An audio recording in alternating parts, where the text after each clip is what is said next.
Assalamu alaikum. I'll be reading something which my mum wrote about my granddad. Memories to last a lifetime.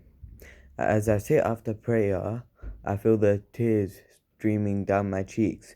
I close my eyes as though the closing eyes will stop the tears. Not a day goes by without me thinking about dad. Different days reveal different analogies. Most of the time, it helps me cherish my mum and distance myself from the less important materials of life. Tonight, I was in pain, physical pain. The took me agony took me back to our final Safa and Marwa, the two mountains of which we walked between during our religious pilgrimage to Mecca. I recall trying to drag myself in immense agony. Every step seemed like a mountain on its own. I look up and I can see the equally pain-filled eyes of my dad. At this point, although I was struggling and was managing, and I looked around for a wheelchair, my eyes raided the far distance, but there were none. Dad, please let me get a wheelchair for you.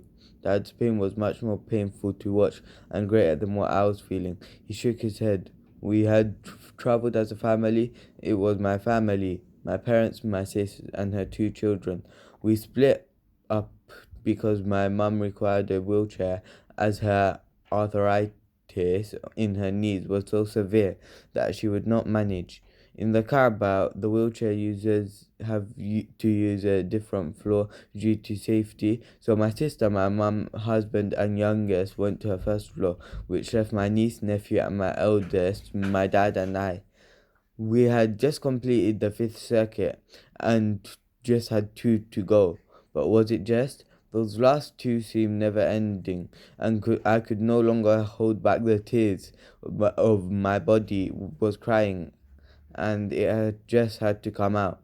I think I was actually wailing, but not like loudly, but I was just could not help it. My brain, body, heart were not in sync. I was crying. I was trying to motivate the children. I was looking around to find our other group, and I was on Dad's case to get on a wheelchair. At one point, instead of my dad refusing a wheelchair, he squeezed my hand and let out a small laugh. My niece looked and did the same, and as did I. Yep, we all got the joke.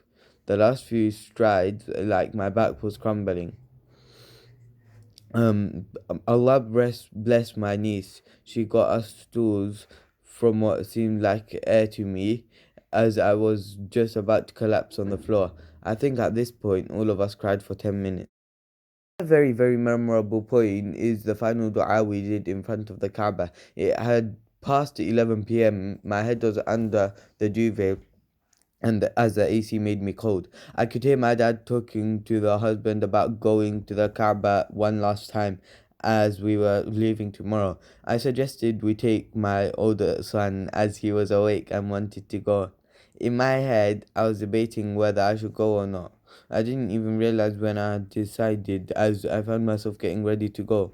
As the four of us slowly walked to Kaaba, Dad explained he had a few things to read and make dua. So we found a spot directly opposite the Kaaba, and I watched my dad make his conversation with Allah subhanahu wa ta'ala. My son and husband went to go round the Kaaba, and I stayed with my dad.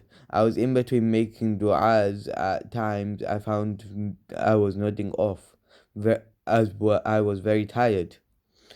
Each time I looked at Dad, I could see the intensity of his conversation, subhanallah.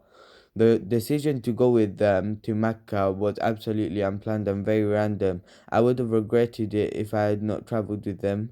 I'm the one of the blessed ones as I was able to do Hajj with my parents. To how grateful I am to Allah for this. May Allah grant my dad Jannatul Firdaus and give my mum good health. Ameen. When a child holds the hand of a parent, however old they may be, they become that toddler learning to walk.